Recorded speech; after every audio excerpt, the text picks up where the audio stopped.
It was a quiet evening when the unsettling truth began to unravel. My husband, John Parker, held our son Tommy on his shoulders, his other arm wrapped around me like a koala, feeding me candied hawthorns as we strolled through the Lantern Festival. Look at all these beautiful lanterns, honey. Isn't this the best night ever? But his phone kept ringing incessantly, interrupting our perfect moment. I'm sorry, love. My boss needs me to work overtime. It's a critical phase for my career. I nodded, understandingly. Of course, John. I'll bring you some yuan later. No need to tire yourself out. I'll be fine. Watching his lonely figure walk away made my heart ache, but the night had more in store. As the sky lanterns floated up, one got caught on a utility pole and began to burn. The message on it jolted me. John Parker, Emily Johnson, forever united. That night, I couldn't shake off the feeling. When John came home late, I sought intimacy. John, can we talk? Not now, dear. I'm really tired. He gave me a few perfunctory kisses and then started snoring. I blamed myself for suspecting him, thinking he was working so hard. But another worry gnawed at me. John, why can't I come to your gym? It's about my brand image, darling. You know how important it is. Didn't that imply he was comparing me to someone else? I impulsively went to the gym to inquire about Emily Johnson. I'm sorry, we can't disclose client information. Emily recommended this gym to me. If there's no Emily, I won't sign up. They confirmed there was indeed a member named Emily Johnson. My heart sank. At his office, I asked the security guard. No record of his car being here on the Lantern Festival night. I stood there, shivering. It all made sense now. Growing up, I had always been resilient. An aunt once sarcastically remarked about John's tendencies. Men like John often have violent tendencies. You're so quiet. If he hurt you, no one would know. Though there was never any domestic violence, this was something even more disgraceful. With a 4-year-old son, I was lost. But this was just the tip of the iceberg. For the next couple of weeks, I secretly followed him. To my horror, I discovered he was flirting with multiple women, touching them under the guise of teaching yoga, taking conversations from the gym to hotels. He even fought for a young, attractive female member. What happened to your forehead, John? I helped catch a subway pervert. He scolded me for not having a footbath ready. Unbelievable. That was the last straw.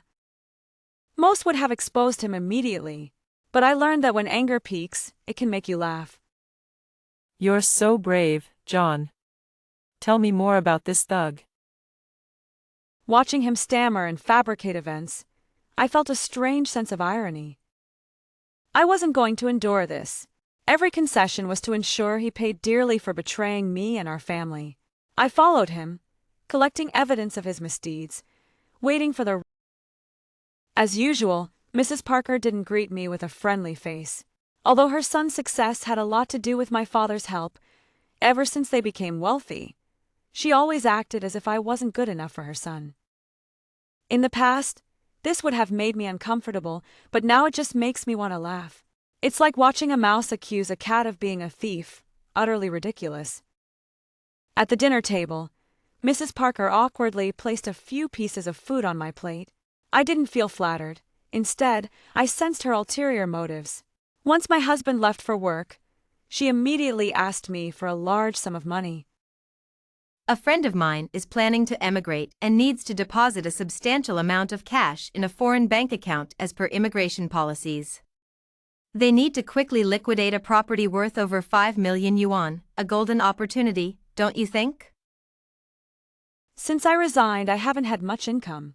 This money should be requested from John, but Mrs. Parker said he had already withdrawn 3 million yuan in cash and kept it at home, so all she needed was my consent. I was puzzled. When did Mrs. Parker start respecting my opinion? And John, although his income is quite high now, how did he suddenly come up with so much cash? It was more than our total savings since we got married. My first thought was that John knew I had discovered his infidelity and was trying to transfer assets preemptively. I couldn't agree to this. Even if they did transfer the money without my consent, I could still claim it back in court during a divorce, as it would be considered an illegal transfer of marital assets. But when I called the bank manager, I found out that 80% of our money was in fixed-term investments of over 2 years, and the remaining 20,000 yuan hadn't been touched. I was even more baffled and scared about where this huge sum came from. Mrs. Parker wouldn't let me leave, pressuring me to make an immediate decision. She even took Tommy to the bedroom to whisper to him. Tommy has some congenital hearing issues. Although the doctor said his prognosis was good, seeing his ears swollen from wearing hearing aids always broke my heart. So I let him take them off whenever possible. Mrs. Parker spoke so softly that Tommy couldn't hear her, but I could barely make out her words from outside. Has your mom recently wanted to buy any jewelry or a new car? I suddenly understood everything, and my heart turned cold. Mrs. Parker didn't know where the 3 million yuan came from either, but she always saw me as an outsider and was jealous. She was convinced I wanted to use the money. So, she found an excuse to take the money away, ensuring I wouldn't get a penny.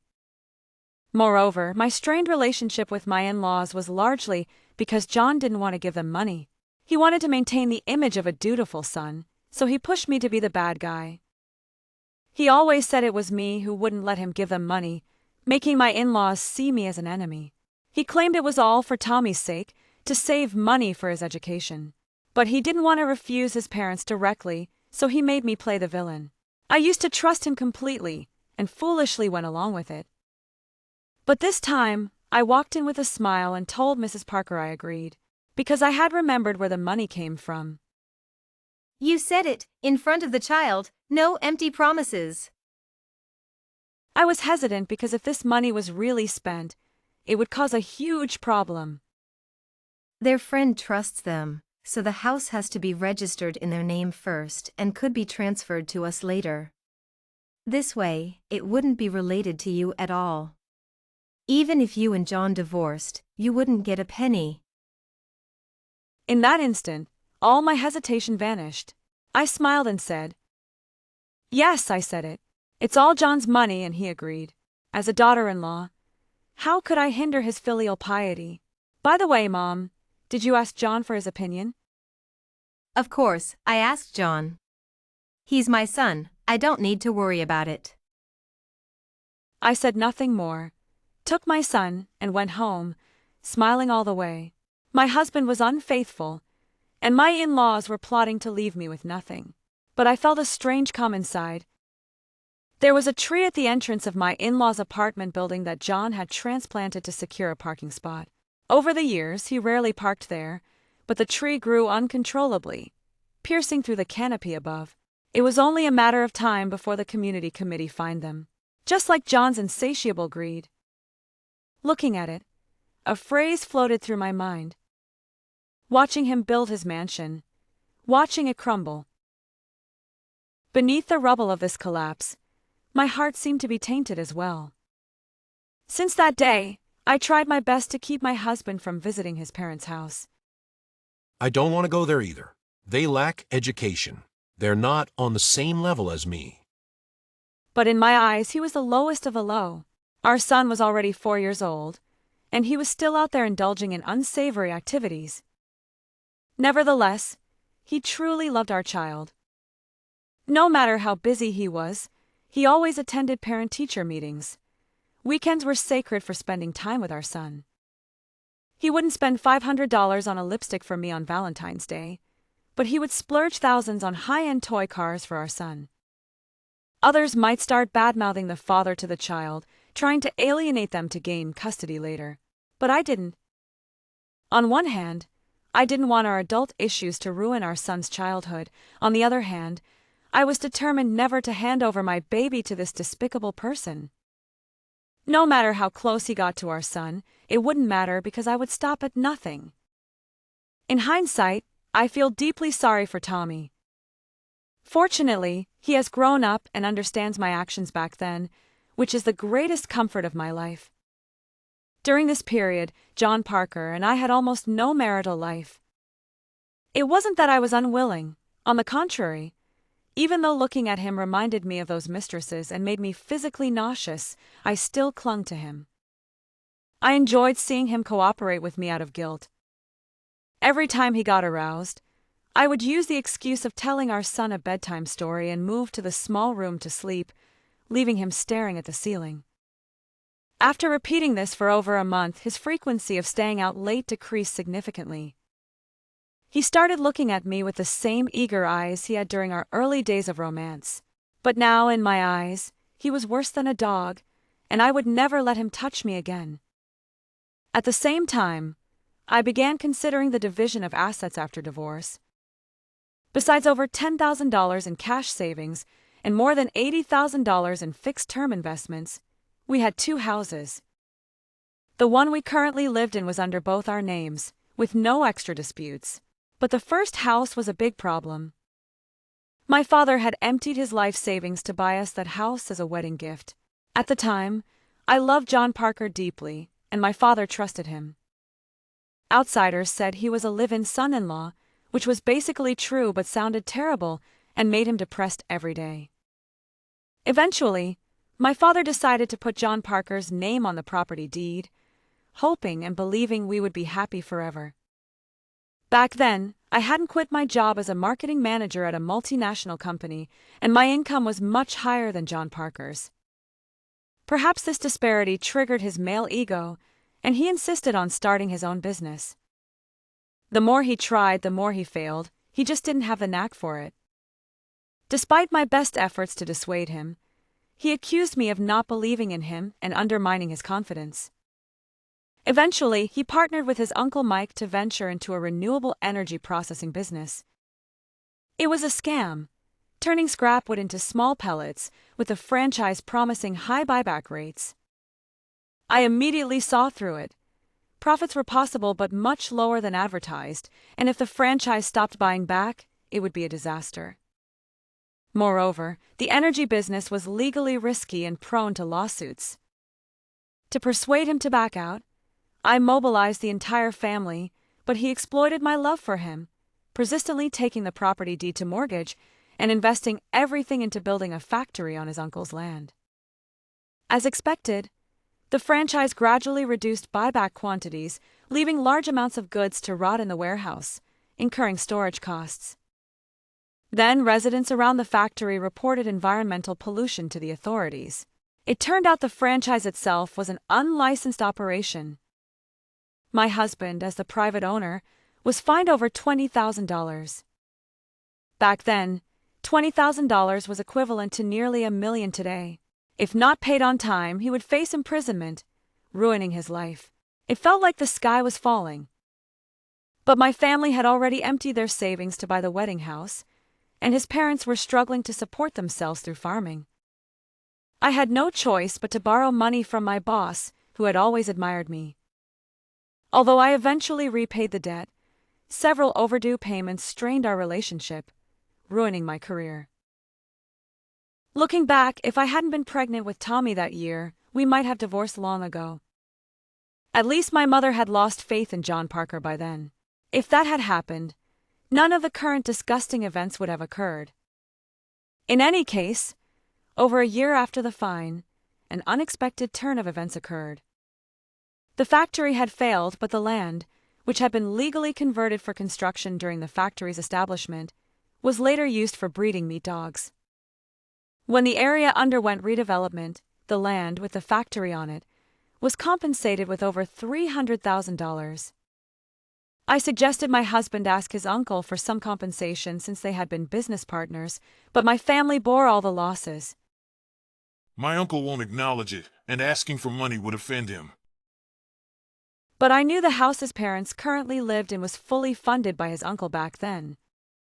So, to this day, I'm not sure if John Parker truly failed in business, or if he and his uncle had heard about the redevelopment plans and conspired to swindle my family's money to build the factory and wait for the land to appreciate. In the end, they lost some money on fines but still made a huge profit overall. Officially, it was a failed investment.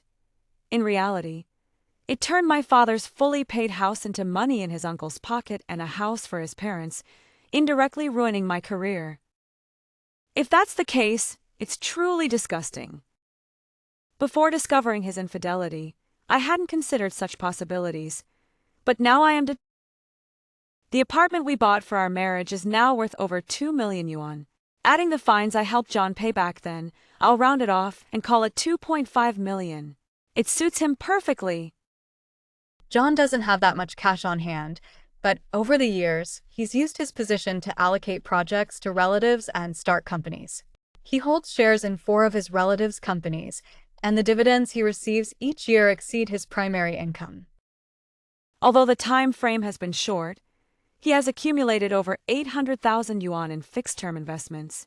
If he liquidates some of his shares, 2 million yuan would be more than enough. But even a fool could guess that John wouldn't repay the money so easily. Even if I sued for divorce, it's unlikely that I could recover this kind of marital debt. So I came up with a plan, leveraging my dad's reputation as a stock market bear. In the stock market, a bull market rises, and a bear market falls.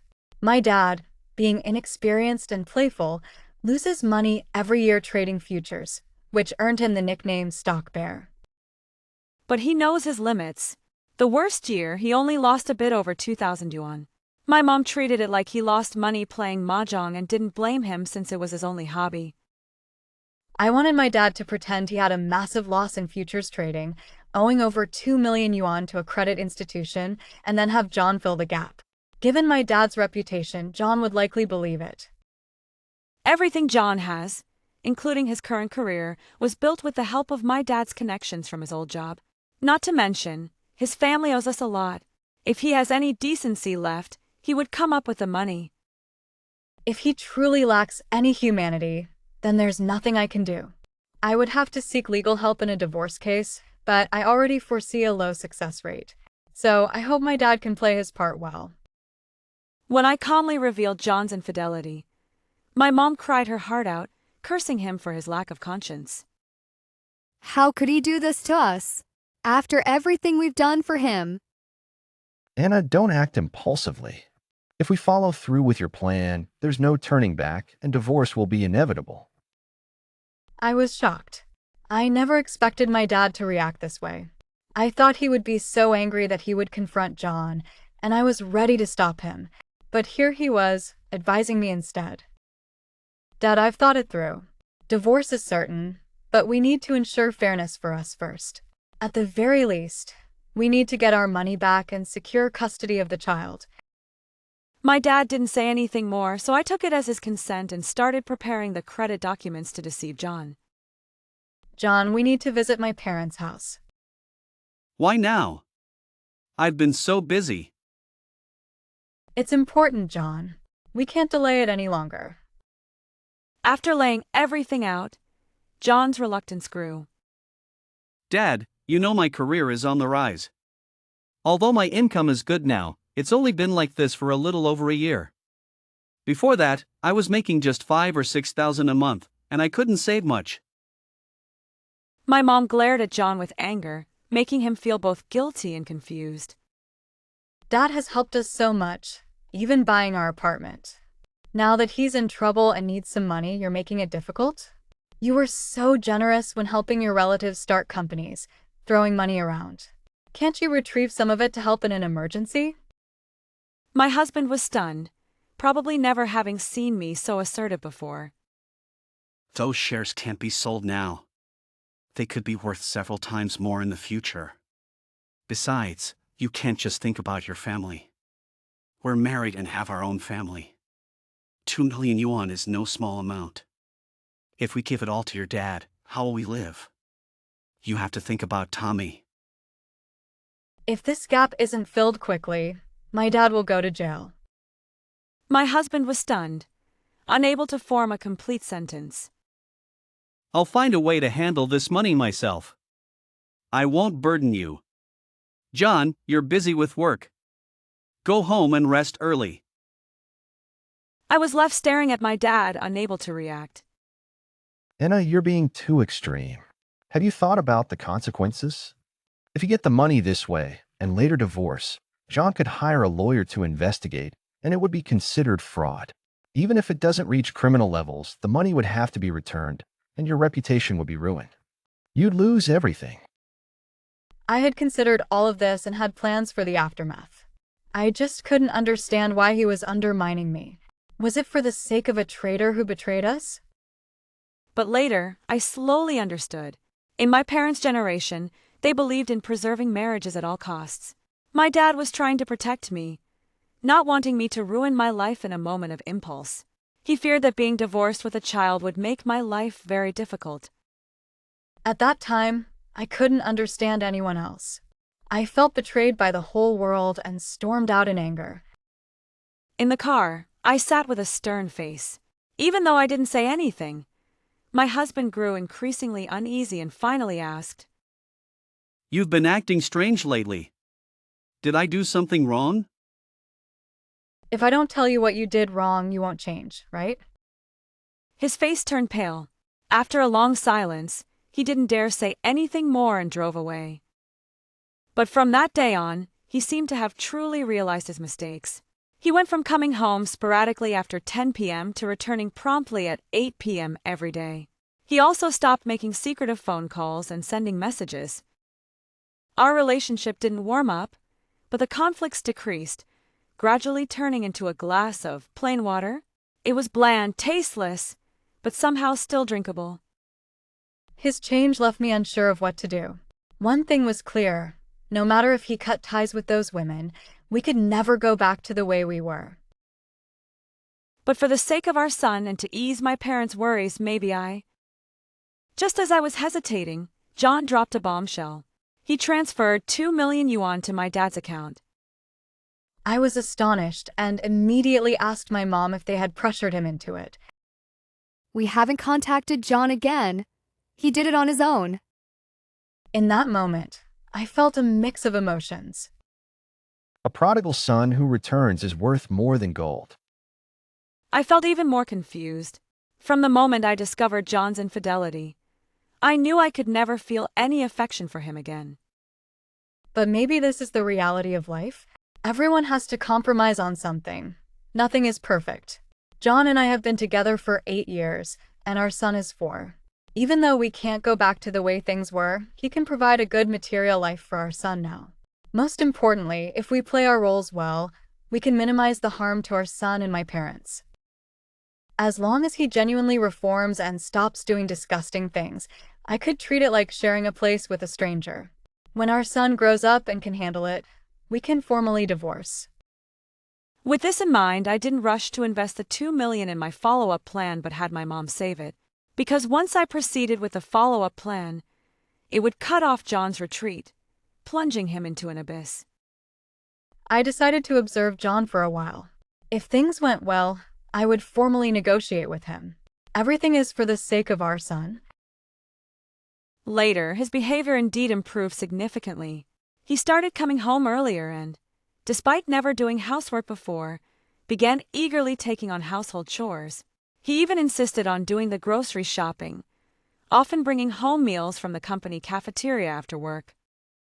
In the 5 years since we got married, these past few months have been the most relaxing for me. Honestly, managing the household is no less demanding than working outside. It's both tedious and exhausting. I thought things were genuinely getting better, almost to the point of feeling unreal. But in the end, I was too naive. The first sign of trouble was when our car went missing. Since John Parker had been handling the grocery shopping and housework lately, I hadn't needed to use the car. It wasn't until our son, Tommy, expressed a craving for my special salt-baked lobster that I decided to go to the market myself for the freshest ingredients, only to find the garage empty. I initially thought it had been stolen and quickly called John Parker. I sold it. His reason was that he needed to gather 2 million yuan for my dad. I immediately questioned him, pointing out that the shares he had in our relative's company should have been worth over 5 million yuan. Why would he need to sell the car to gather just 2 million? You're oversimplifying things. Many of our relatives' companies are struggling with poor operations and tight cash flow. Liquidating the shares quickly is impossible. I managed to gather only about 1.6 million yuan, and the remaining 400,000 came from selling the car. Although I wasn't entirely convinced, I knew that those companies were indeed parasitic ventures relying on insider connections with his company. With recent stringent checks on all channels by major companies, the downstream businesses had been struggling, which made sense. However, his overly agitated tone left me feeling uneasy. It wasn't until later that our son helped me unravel the mystery.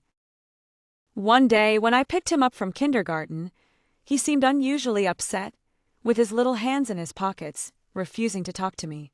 Even after we got home, he continued to sulk. The more he refused to speak, the more anxious I became, fearing he had been bullied by other kids. After half an hour of questioning, he finally burst into tears. Mommy, are you going to abandon me? I was stunned. I asked him how he could think such a thing. I would never abandon my precious son. Not even for my own life. You don't like me anymore because I can't hear well. And you don't like Daddy anymore. You want to have another child with someone else. At that moment, I realized who had been poisoning his mind. I was furious, shaking with anger. John Parker. No matter how badly he behaved outside, I had never spoken ill of him to our son. Yet he had the audacity to badmouth me and try to turn my son against me. It took me an entire afternoon to reassure Tommy that I would never abandon him. I immediately took leave from the kindergarten and contacted Aunt Mary, asking her to take Tommy to her place for a month or two. By now, it was clear that John Parker had been scheming against me, trying to drive a wedge between me and my son. Was this the behavior of someone genuinely seeking to make amends? It seemed more like he was preparing to fight for custody in the future. Selling the car was a way to transfer assets. He was plotting behind my back with malicious intent. The only puzzling aspect was that he had indeed been coming home on time every day for the past few months, even skipping the gym, with no apparent time for mischief outside. But upon closer reflection, it made sense. He used to come home late or not at all because he was indulging in his vices. I had even caught him checking into hotels with 2 different women in a single day, naturally keeping him busy until late. Now that he was coming home early, it didn't necessarily mean he had reformed.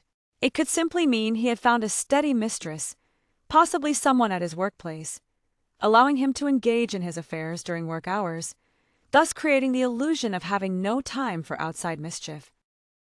Why did you send Tommy away without informing me? Primer reveal malacia suspicions. I told him that Aunt Mary had found an expert in congenital deafness who was about to immigrate, so we had to seize the opportunity to get Tommy checked. I had always despised lying, but this scoundrel had forced me to become a master at it. Once he let his guard down, I seized an opportunity to secretly visit his company.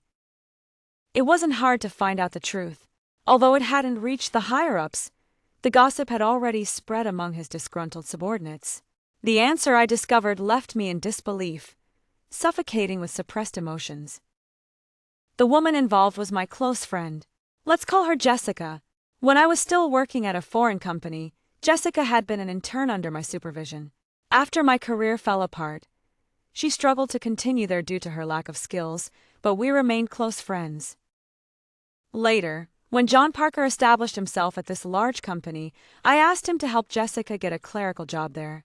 Since their departments were far apart and Jessica was like a sister to me, I never suspected anything between them.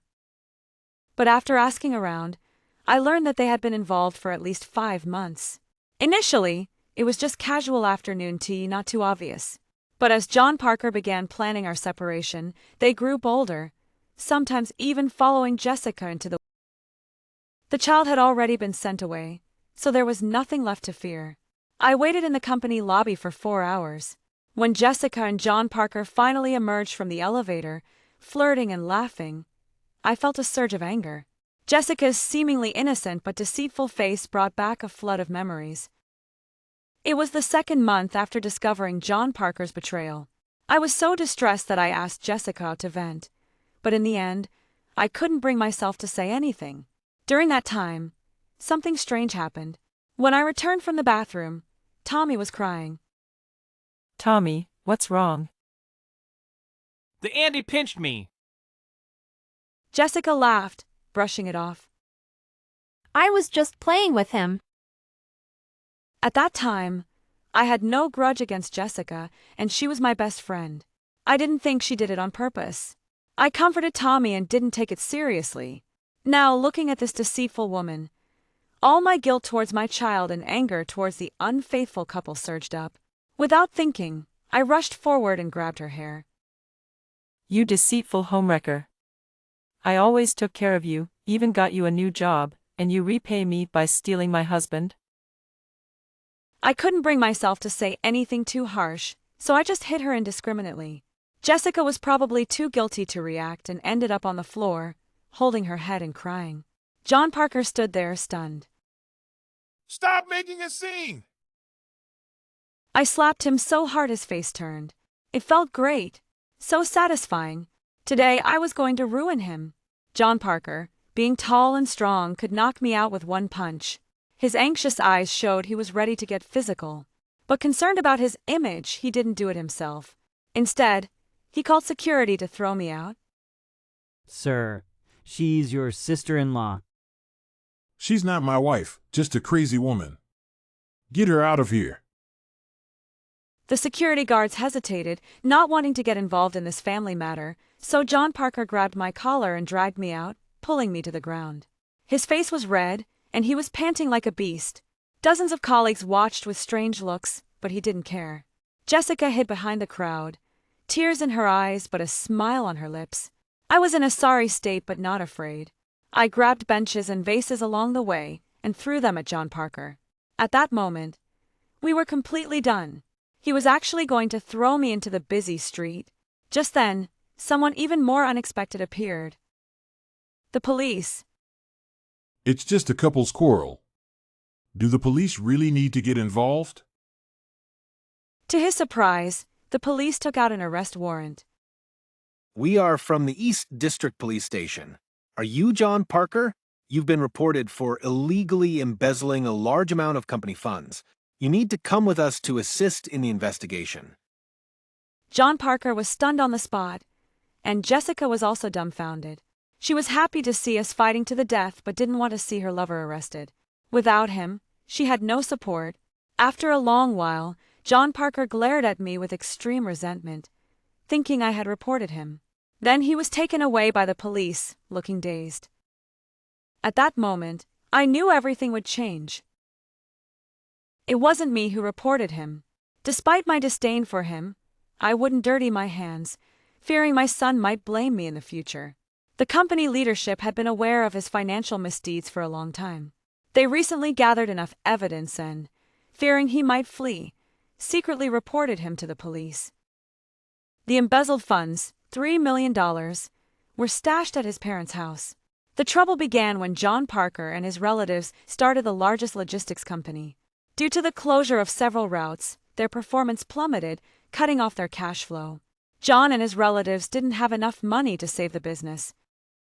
John, what were you thinking? Embezzling company funds? I thought I could return the money once the company was back on track. I never imagined it would come to this. Despite his illegal actions, he couldn't deposit the money in the bank to avoid leaving a trail. He stored them at his parents' house, instructing them that someone named Kevin would collect it. But his mother, convinced the money was for me, made things complicated. Mrs. Parker, I'm here to collect the funds. We've decided to keep the money ourselves. Kevin, responsible for the false accounting, didn't dare question her too much. When the company's leadership found out, they issued 2 statements. John had to return the full amount within 10 days and pay an additional fine, or they would sue him immediately. They also exposed the incident to the industry, effectively blacklisting John. John, your promising career is ruined. Sophia, don't be so ruthless. We were married for years, and you're pushing me to the edge? I don't understand what you mean. Our house is mortgaged, just enough to pay off my debt. Come with me to finalize it, or I'll really go to jail. I laughed. Over 4 years ago, he tricked me into mortgaging my family's house. Now he was trying the same trick? I refused. You haven't worked in 4 years, and just a week ago, I was an executive. You can't win against me in custody cases. Give me the money now. Are you planning to sell our son? He didn't respond. The next day, I filed for divorce, freezing our marital assets. John called me incessantly, but I didn't answer. I could imagine his frantic state. I started contacting John's former superior, Mr. Smith, a notorious lecher. Mr. Smith promoted John because he had his eyes on me. I feigned interest, texting him suggestively. Don't be afraid. With me here, you can talk to me if you need anything. How about we meet up? Meet up? Disgusted, I continued stringing him along. Eventually, he was calling me baby and sending inappropriate pictures. I arranged to meet John at my place, and at the same time, I also scheduled a meeting with Mr. Smith. Did you agree? No, I refused. His face turned ashen. I acted indifferent. If you want Tommy, take him. Do you think I want to be burdened with him? John was stunned. Trading a child with a hearing impairment for half a house? I'll definitely marry someone better and have a more outstanding child. John was dumbfounded. I started texting Mr. Smith, leaving my phone on the table. You and that old pig? Tommy isn't my child. At that moment, Mr. Smith arrived. John dragged him inside, and the two started fighting. Mr. Smith, if you do as he says, I'll post our chat logs on your company's website. Do you have no shame? John, I don't care anymore. I've wasted so many years of my youth on you. What do I have to fear? What do you want? Sophia took a deep breath before stating her purpose. I can help you use this house as collateral to pay off your debts, but first, we need to sign an agreement and hold on to the deed for your parents' house. That house was originally bought with the money you tricked my dad out of for our wedding home. Do you remember that? John Parker looked down, feeling guilty, and said nothing. After selling your parents' house, we can redeem this one, and the agreement must state that your name will be removed from the deed. John Parker understood and was completely stunned. Sophia, I never realized you could be so ruthless. Are you running a loan shark business? Lending for a few days and demanding half a house in interest? Even loan sharks aren't this harsh. It's not over yet. The bank deposits and investments must also be transferred to my name. John Parker's mouth twisted in fury. You're leaving me with nothing! Sophia suddenly stood up, her pent-up humiliation bursting forth. Yes! You've been unfaithful with dozens of women, and I want you to leave with nothing. Is that wrong? Shouldn't I?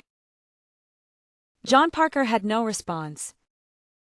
Mrs. Parker shamelessly tried to make Sophia leave with nothing, but Sophia ignored her, knowing this moment would come, facing the scoundrel directly and seeing how he could justify himself. Even if he had no shame, it wouldn't matter. Sophia had him cornered, step by step. The man who once seemed so tall and imposing, standing at 6'4", now appeared so weak. It was she who had underestimated herself all along. At the tensest moment, a girl suddenly burst in, grabbing Mr. Smith's hair and yelling at him for being a lecherous old man, switching to another woman just months after getting involved with her. It turned out to be his 19-year-old current girlfriend, who had seen their chat records and followed them here. Sophia remained calm because nothing had happened between them, it was all an act. But to her surprise, John Parker's face turned unnatural as soon as the girl entered. When their eyes met, the girl's expression also changed. Is your name Emily Johnson? The girl, feeling guilty, said nothing.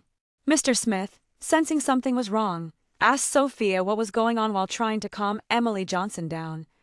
telling her not to get too agitated and to be careful with her condition. Pregnant. At 56, he could still get someone pregnant. The odds were incredibly low. Mr. Smith, are you sure this child is yours and not John's? Mr. Smith, already suspicious of their exchanged glances, suddenly realized the truth. Smash! He broke a bottle over John Parker's head. Emily Johnson, worried, tried to intervene but was slapped down. This time, John Parker didn't dare fight back, cowering like a turtle. How ridiculous, how laughable! Sophia had no interest in watching any longer.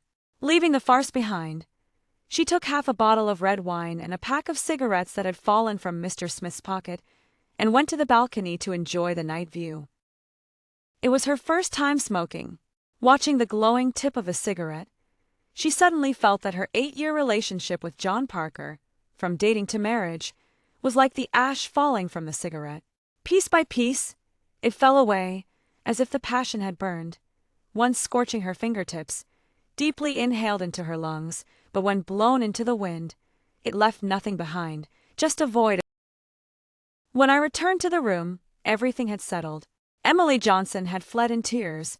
Mr. Smith sat on the sofa, drinking in frustration, and John Parker, despite a minor injury on his brow, appeared relatively unscathed. Is it true that you are responsible for that girl's situation? John Parker stared blankly at the corner, looking confused, and finally said numbly, "None of your business."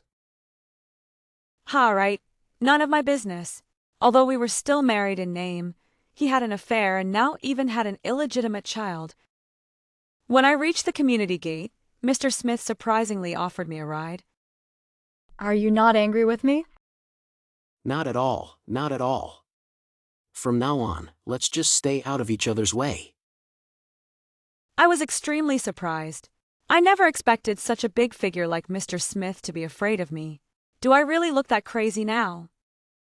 When I got home, I found out that Mrs. Parker had been there. She cried and pleaded for John Parker, asking us to forgive him. Please, forgive him. He's made mistakes, but think of Tommy. Don't be too ruthless.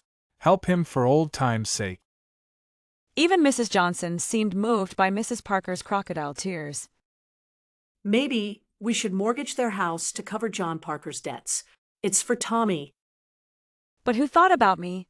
I foolishly loved John Parker for 8 years, sacrificing my youth and career for him. I was torn. 2 days before the lawsuit deadline, John Parker finally called. Have you thought it over and accepted my proposal? Do you know where I am? I'm at the International Trade Building Exhibition Hall. Today is the provincial bodybuilding competition, and I'm the top seed. Aren't you worried about going to jail? Do you think Mr. Smith is really that good-natured? You provoked him, and while he smiles in front of you, he'll definitely retaliate. I felt a chill down my spine. It seems you still have some conscience, warning me in advance. I've considered your proposal, but I can't leave with nothing. Let's play along and ruin Mr. Smith together. We'll split the money 50-50. What if I'm in danger? What do you take me for? You won't suffer much. He promised to help me pay off the debt once it's done. It's a win-win. What if I don't agree? Do you think I've been sitting around waiting to die? I'll make sure your parents go to jail with me. At that moment, I was trembling with anger, but I smiled and said, Fine, wait and see. John Parker thought I agreed and hung up laughing, but I immediately contacted his mistresses.